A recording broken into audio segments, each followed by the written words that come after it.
ಸಚ್ಚಿದಾನಂದ ರೂಪಾಯ ಶಿವಾಯ ಬ್ರಹ್ಮಣೇ ನಮಃ.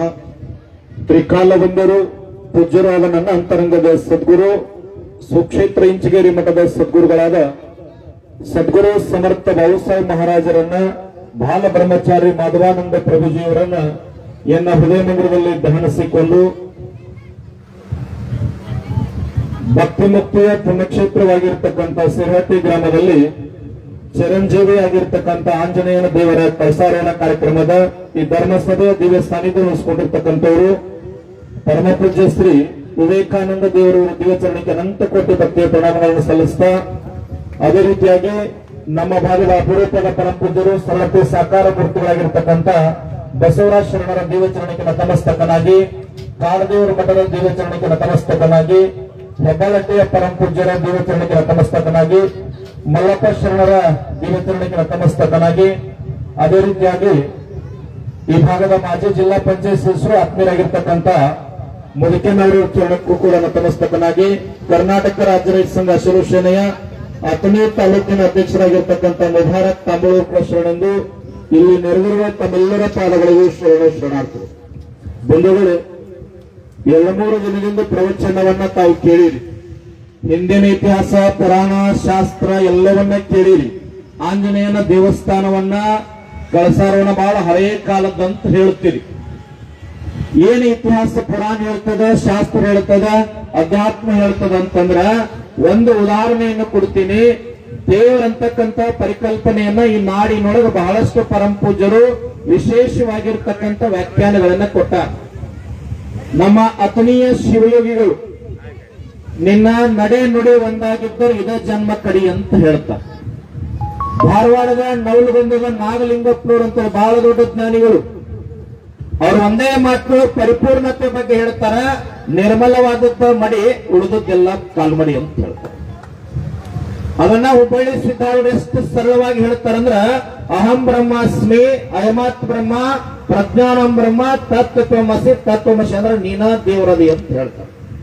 ಅದನ್ನ ಬಸವಣ್ಣವ್ರ ವಚನ ಸಾಹಿತ್ಯ ಎಷ್ಟು ಸರಳವಾಗಿ ಹೇಳ್ತಾರಂದ್ರ, ಕಲ್ಲು ದೇವರು ದೇವರಲ್ಲ, ಮಣ್ಣು ದೇವರು ದೇವರಲ್ಲ, ಪಂಚಲೋಹಗಳಿಂದ ಮಾಡಿದ ದೇವರು ದೇವರಲ್ಲ, ಸೇತುಬಂಧ ರಾಮೇಶ್ವರ, ಗೋಕರ್ಣ, ಕೇದಾರ ಮುಂತಾದ ಪುಣ್ಯಕ್ಷೇತ್ರಗಳಿರ್ತಕ್ಕಂಥ ದೇವರುಗಳು ದೇವರಲ್ಲ.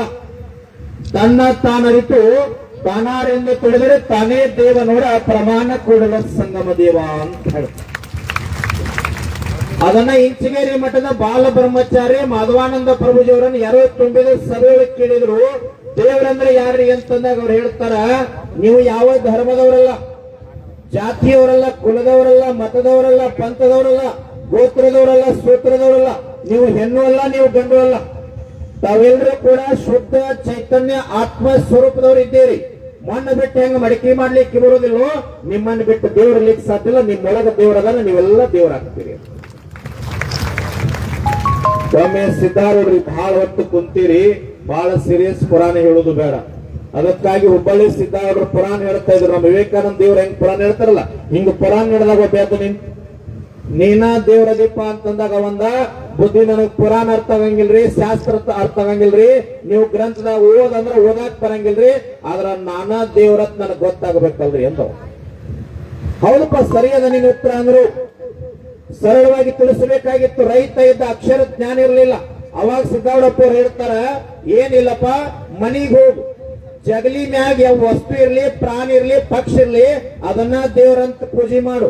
ಆದ್ರ ಒಂದ್ ನೆನಪಿರ್ಲಿ, ಅದಕ್ಕಿಂತ ಯಾವ್ದು ಶಕ್ತಿ ಹೆಚ್ಚಾಕೊಂತ ಹೋಗ್ತೈತಲ್ಲ ಅದನ್ನ ಪೂಜೆ ಮಾಡ್ಬೇಕಂದ್ರು. ಕೊನೆಗೆ ಒಂದೇನ ಗೊತ್ತಾಗ್ತದ, ನೀನ ದೇವರಂತ ಹೇಳಿ. ಹುಂಡ್ರಿಯಪ್ಪ ಅಂದ ಕರ್ಮ ಧರ್ಮ ಸಂಯೋಗ, ಮನಿಗ್ ಹೋದ, ದೇವ್ರ ಜಗಲಿ ಮ್ಯಾಗ ಇಡೀ ಓಡಾಡ್ತಾ ಇತ್ತು. ಇಲ್ಲಿನ ದೇವರಂತ ಪೂಜೆ ಮಾಡ್ಲಿಕ್ಕತ್ತ. ಈ ತಮ್ಮ, ನೀವು ಮಾತಾಡೋರು ಇದ್ರಂದ್ರ ನೀವರೇ ಬರ್ರಿ, ಇಲ್ಲ ನಮಗರೇ ಮಾತಾಡಕ್ಕೆ.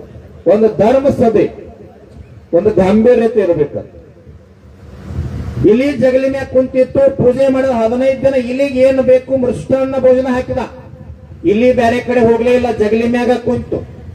ಎದರ ಮನೆ ಬೆಕ್ಕ ಓಡಿ ಬಂತು, ಇಲ್ಲಿ ಒಂದ ಕಡೆ ಕುಂತಿತ್ತಲ್ಲ, ಓಡಿ ಹೋಗೋದು ಬಿಟ್ಟು ರುಂಡಕ್ಕೆ ಬಾಯಿ ಹಾಕೋದ್ರೊಳಗೆ ಅವಂಗ ಅನಿಸಿತ್ತು, ಇಲ್ಲಿ ದೇವರಲ್ಲ ಬೆಕ್ಕ ದೇವರನ್ನವ.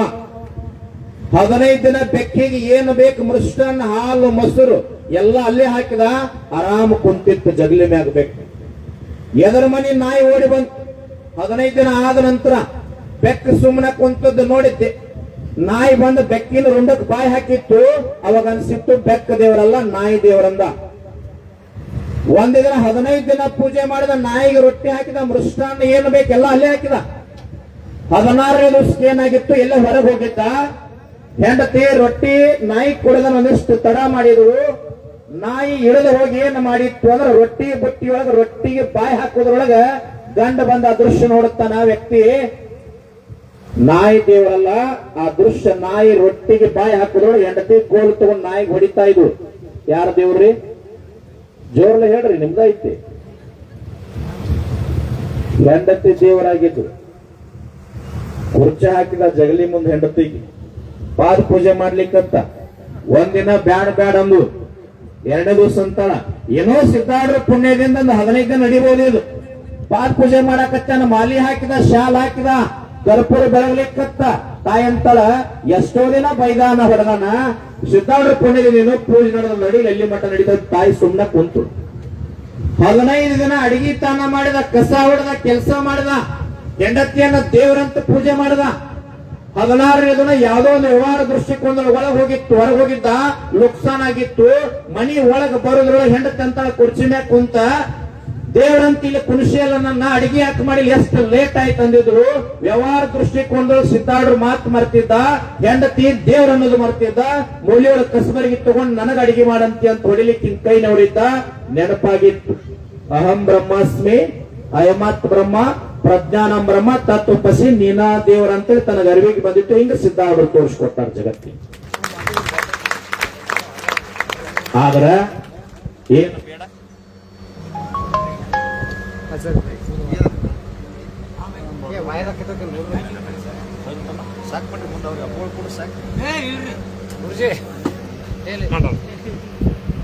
ಒಂದು ಸೆಕೆಂಡ್